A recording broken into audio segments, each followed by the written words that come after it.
hari yang jahat, masa yang sukar akan selalu menelan orang bebal. Apabila kita mau menjadi orang yang arif, orang yang bijak, tahu mana yang benar, dan kita mengejar kebenaran itu. Ada orang di sini? Saudara akan mendapati, saudara akan mengerti kehendak Tuhan. Dan ayat 18 menuliskan, kita pun akan penuh dengan roh. Hidup dalam pengenalan akan Tuhan, memiliki perspektif dan persepsi yang ilahi. Katakan sama-sama, menjalani kehidupan sehari-hari dengan memiliki perspektif, pemahaman, sudut pandang yang ilahi akan menolong kita untuk selalu penuh dengan roh, hidup sebagai orang bijaksana, tahu mempergunakan waktu yang ada, tidak terjebak oleh pengaruh hari yang jahat. Maka aku akan alami hari-hariku selalu memperkenan hati Tuhan.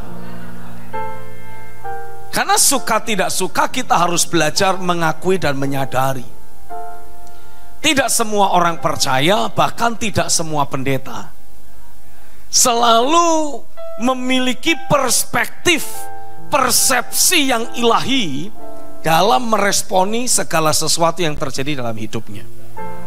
Itu sebabnya tadi kita sama-sama belajar tentang kehidupan orang yang terluka. Ini ada di antara mereka yang terluka ternyata para pendeta.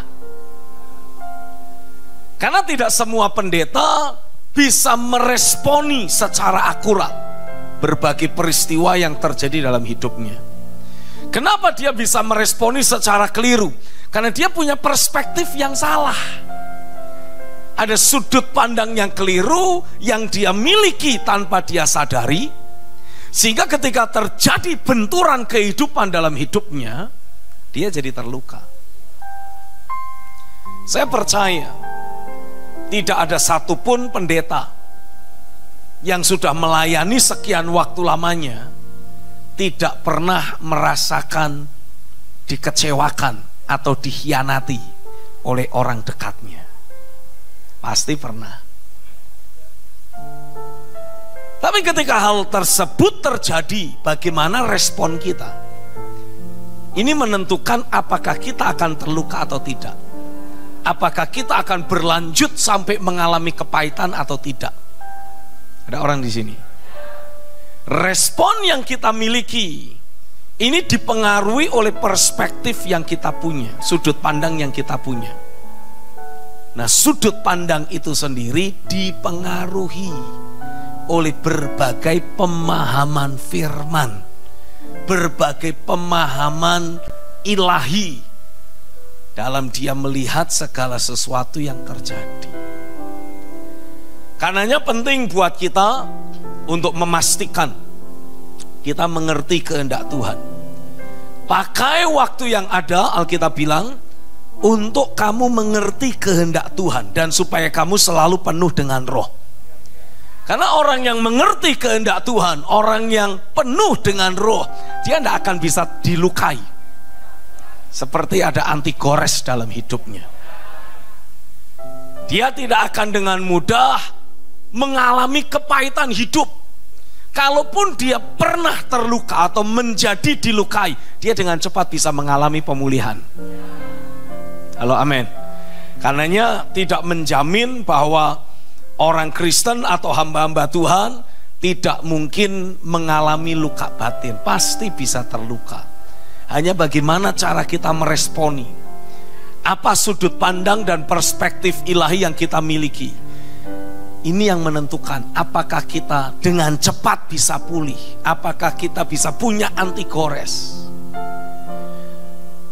Dari pemahaman inilah saya kemudian mendapatkan sebuah pengertian. bahwa tidak semua orang siap untuk dibawa membangun manusia roh mereka. Awalnya saya bertanya-tanya, kenapa kok ada orang yang ketika diajak doa meluap-luap, diajak apalagi bikin deklarasi, kenapa kok mereka jadi keberatan, merasa itu menjadi sesuatu yang menekan hidup mereka? Kok ada yang sampai menolak itu, kenapa? Oh, ternyata karena mereka masih membawa luka. Lukanya belum sembuh. Nah, sama seperti orang yang belum sembuh, masih terluka, masih sakit, dipaksa angkat barbel. Walah ya, langsung keliengan, dapat penglihatan bintang-bintang dan bisa pingsan. Nah, itu sebabnya kemudian ketika saya mulai merenungkan lebih lanjut tentang prinsip ini, saya seperti mendapati ada sebuah arahan yang Tuhan beri. Kamu itu sudah membangun, apa istilahnya, camp militer, latihan ketentaraan.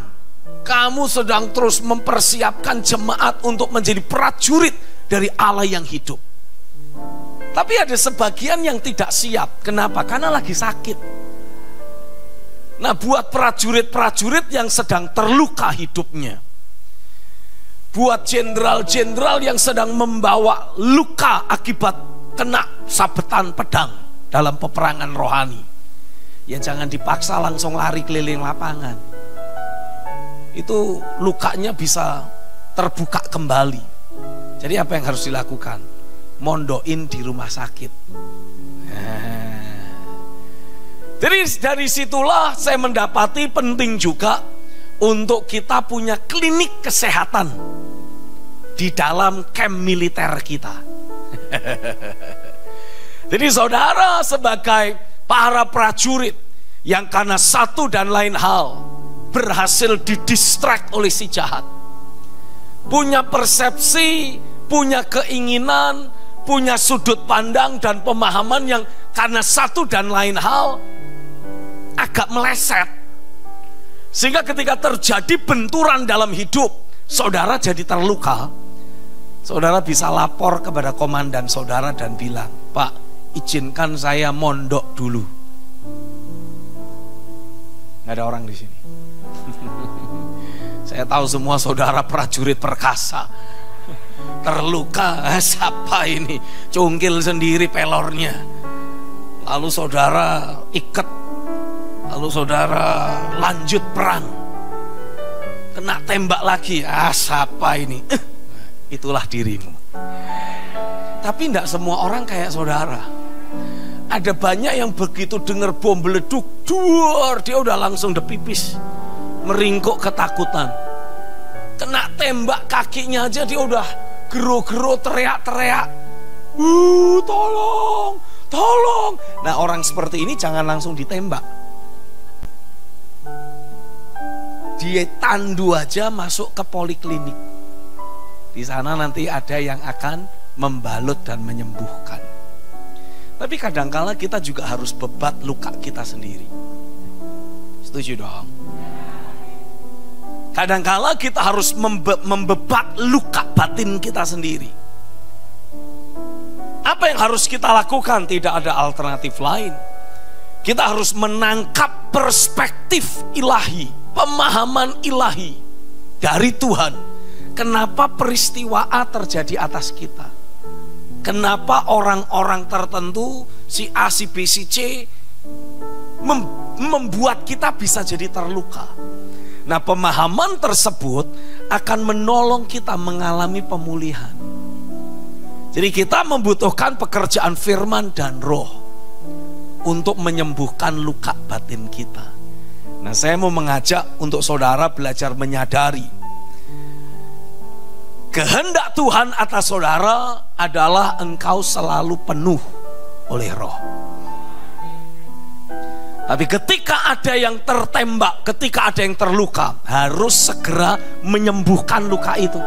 Karena luka yang tidak tertanggulangi pasti akan menyebabkan kepenuhan roh dalam diri kita ini terus merosot, terus bocor. Kehidupan ilahi terus bocor keluar dari hidup kita. Dan selama masih ada kebocoran, masih ada luka dalam diri kita, artinya kita tidak bisa selalu penuh, selalu ada jeda kosong. Saya kasih contoh. Ini botol kemasan, kalau saya lubangin, airnya keluar dong. Betul? Mungkin tidak sampai habis, masih ada sisa, tapi artinya ada ruang kosong di sana. Kalaupun saya isi dengan penuh lagi, tetap akan bocor lagi. Nah, ada banyak orang percaya tanpa mereka sadari, mereka berhasil dipengaruhi, berhasil dicetak oleh masa yang sukar dan hari yang jahat. Sehingga ketika perspektif yang mereka miliki atas apa yang terjadi dalam hidupnya berhasil diserongkan sedikit saja, ada pemahaman yang kurang akurat yang kita bawa dalam hidup kita. Apa yang terjadi? Ketika terjadi sesuatu, dan saya mau saudara paham, dalam kita menjalani kehidupan sehari-hari, segala sesuatu bisa terjadi. Tapi waktu terjadi sesuatu, ketika kita tidak punya perspektif yang akurat, hal itu bisa menciptakan luka. Nah, luka yang tidak segera ditanggulangi, tidak segera diobati, ini akan menciptakan kebocoran. Kehidupan ilahi dalam diri kita bocor. Sampai sini paham? Saya harap saudara bisa memahami apa yang terjadi, oke? Ketika kehidupan ilahi dalam diri kita mengalami kebocoran, artinya saudara tidak sedang penuh oleh roh. Kata-kata yang keluar dari mulutmu akan cenderung bisa melukai orang lain. Engkau terluka, engkau bisa melukai orang lain. Apalagi kalau sampai bawa kepahitan. Ini pasti menciptakan kerusuhan bagi banyak orang. Troublemaker. Nah, mungkin kita sih belum sampai jadi troublemaker, tapi mungkin kita masih jadi kayak singa yang terluka, tertusuk duri. Sudah nature-nya singa, kena duri. Jadi kalau didekati mau diobati, bisa garuk sendiri, bisa teriak dengan keras. Nah, pastikan kita punya kemampuan menyembuhkan diri sendiri. Setuju ya? Puji Tuhan kalau saudara dibawa oleh Tuhan selalu penuh oleh roh, sehingga tidak perlu terluka, sehingga engkau bisa menolong mereka yang sedang terluka. Tapi ini adalah pertolongan atau istilahnya apa? Barak rumah sakit yang saya sediakan buat saudara yang sedang terluka. Jadi saudara yang mau membalut dirimu sendiri, engkau bisa praktek. Engkau yang sedang butuh diobati, engkau tahu bagaimana cara mengobati. Menarik, kalau kita membaca kitab Yosua pasal yang pertama, Yosua 1 ayat yang ke-8. Janganlah kamu lupa memperkatakan kitab Taurat ini, tetapi renungkanlah Taurat itu siang dan malam, supaya kamu bertindak hati-hati sesuai dengan segala yang tertulis di dalamnya, sebab dengan demikian perjalananmu akan berhasil dan engkau akan beruntung.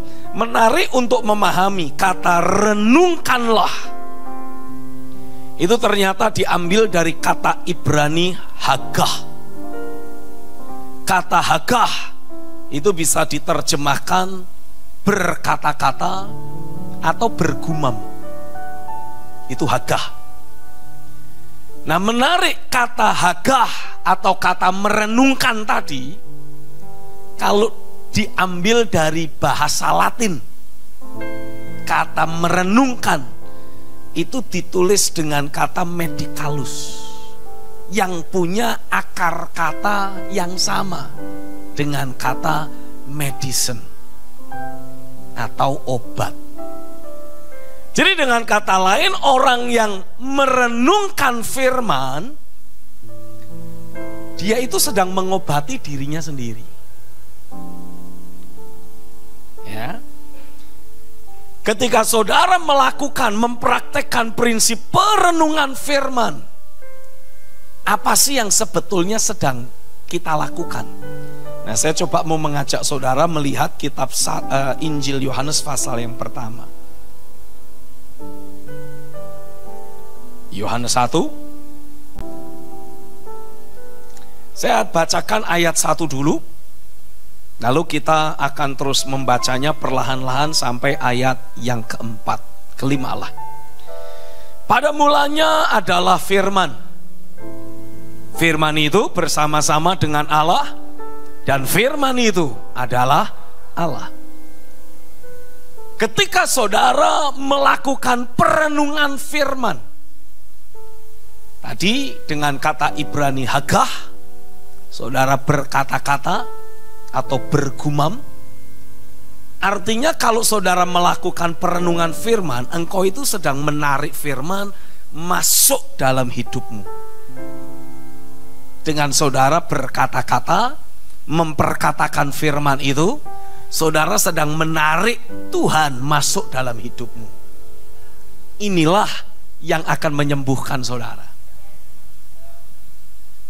Pada waktu saudara menerima firman kasih karunia,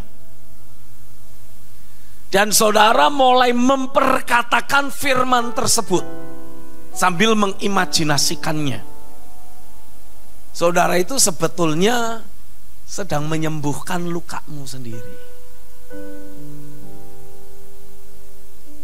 Karena engkau sedang menarik Tuhan datang. Ketika Tuhan datang dalam perenunganmu, Tuhan akan memberikan pemahaman atas apa yang sedang terjadi. Pikiran Kristus diinjeksikan masuk dalam hidupmu. Saya mau saudara mengikuti kata per kata dari apa yang saya ucapkan. Oke, jadi jangan blank, jangan pasif. Ikuti betul-betul kata per kata yang saya sampaikan. Ketika saudara memperkatakan firman, mengimajinasikan firman, engkau sama saja sedang menarik Tuhan datang. Di saat Tuhan datang dalam perenunganmu, Tuhan akan memberikan pemahaman. Tuhan akan memberikan perspektif dan sudut pandang yang ilahi. Tuhan akan memberikan pikiran Kristus dalam hidupmu. Nah, pemahaman, perspektif ilahi, itulah yang akan menjadi obat buat luka kita, sekaligus menjadi anti gores dalam batin kita.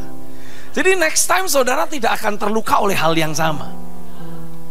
Di lain waktu saudara tidak akan jatuh di lubang yang sama. Karena ada anti goresnya, ada pemahaman firman yang tertanam dalam hidupmu. Jadi kata kuncinya ada pada perenungan firman. Merenungkan firman. Karena saudara sedang menarik Allah datang dalam dirimu. Oke? Lalu ayat yang ketiga menuliskan segala sesuatu dijadikan oleh firman. Dan tanpa firman tidak ada sesuatu pun yang telah jadi dari segala yang telah dijadikan. Ketika firman itu engkau renungkan, engkau imajinasikan, engkau perkatakan, Tuhan hadir dalam dirimu. Dia akan mulai menyelidiki apa yang tidak engkau miliki, yang membuat engkau jadi terluka.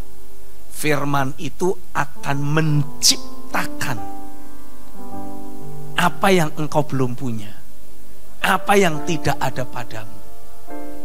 Sehingga sebagai akibatnya kita akan bisa menghadapi hari yang jahat, masa yang sukar, tanpa terpengaruh kembali. Tanpa terpengaruh oleh masa yang sukar dan hari yang jahat itu. Tanpa terpengaruh oleh benturan yang terjadi. Ini menarik, ini menarik. Beberapa waktu ini Indonesia cukup dihebohkan dengan masuknya tim sepak bola ke final AFF. pelatihnya ketika itu ya memang ya kalah sih pada akhirnya. Sampai masuk final gitu loh. Karena selama ini selalu kalah di babak penyisihan. Nah ini bisa masuk final. Nah pelatihnya itu diwawancara. Apa yang menjadi kunci yang kamu pikir menjadi kunci utama kok bisa sampai final? Apa yang kau lakukan? Nah sebagai pelatih dia mengamati ini anak buahnya. Jadi pemain bola yang ada. Dia bilang ya memang secara mentalitas harus didoping, harus disupport. Tapi dari sisi makanan juga ternyata butuh. Kenapa? Karena badan dari pemain-pemain bola kita ini tidak cukup kuat. Jadi nanti akan ditambah dengan porsi latihan beban. Apa tujuannya? Dia bilang gini, ini sebuah statement yang buat saya menarik. Dalam pertandingan bola, kadangkala kita akan mengalami benturan fisik. Nah kalau fisik dari pemain bolanya saja krempeng, cungkring, modalnya cuma biar lari cepat, tapi tidak ada bobot. Begitu terjadi benturan, dia yang mental. Kalah kita. Nah jadi apa? Asupan gizinya, asupan proteinnya nanti akan diperbaiki biar badannya tegap. Diajak latihan beban supaya punya kekuatan fisiknya. Jadi kalau ada benturan, bukan dia yang mencolot, lawannya yang mencolot. Kira-kira gitu saudara. Nah dari situ saya belajar sesuatu.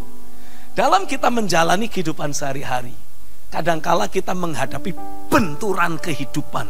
Dan karena kita nggak punya bobot, cungkring rohani, nggak punya asupan makanan rohani yang dibutuhkan, begitu terjadi benturan kehidupan, dia yang mencolot. Terluka, bukan cuma terluka, kadangkala babak belur. Karena benturan kehidupan yang ada. Jadi kita butuh mengkonsumsi firman lebih lanjut. Lakukan perenungan firman, sehingga apapun yang kau butuhkan akan diciptakan oleh firman itu dalam hidupmu. Di dalam firman ada hidup, dan hidup itu adalah terang manusia. Kita ingin memastikan kehidupan manusiawi ini bisa ditelan oleh kehidupan yang ilahi. Karena kita menubuatkan hanya ketika yang dapat binasa ini mulai mengenakan yang tidak dapat binasa, dan yang dapat mati ini mengenakan yang tidak dapat mati, barulah kita akan lihat janji Tuhan tergenapi. Maut ditelan dalam kemenangan. Tapi ini kehidupan yang lahiriah ini harus ditelan dengan kehidupan yang ilahi. Mau tidak mau kita harus menyisihkan waktu khusus untuk melakukan perenungan firman. Nah ini bukan cuma khusus buat saudara yang sedang terluka. Buat saudara yang sehat-sehat saja melakukan perenungan firman. Dan saudara lakukan perenungan firman itu sampai rohmu berkobar, akan mengkondisikan dan memposisikan hidupmu menjadi semakin berbobot secara rohani. Badanmu boleh kecil cungkring, tapi kalau orang lihat manusia rohmu harusnya segede Goliat. Kayaknya nggak paham saudara. Gimana mungkin Pak, kalau badannya cungkring masa manusia rohnya lebih gede? Sesek nanti, nggak cukup nanti. Loh, manusia rohmu itu bukan kalau lebih gede dari tubuhmu lalu jadi kesesakan kayak kita pakai baju kesempitan, bukan. Ya, manusia rohmu itu bisa lebih besar dari tubuh lahiriahmu. Amin. Makanya ada banyak orang-orang yang punya tubuh lahiriah besar, tinggi, kelihatannya kuat, tapi manusia rohnya cungkring. Tuhan telah taruh di hatiku tekad dan cita-cita atas bangsaku, untuk menghadirkan masa depan baru, adil setara bagi semuanya.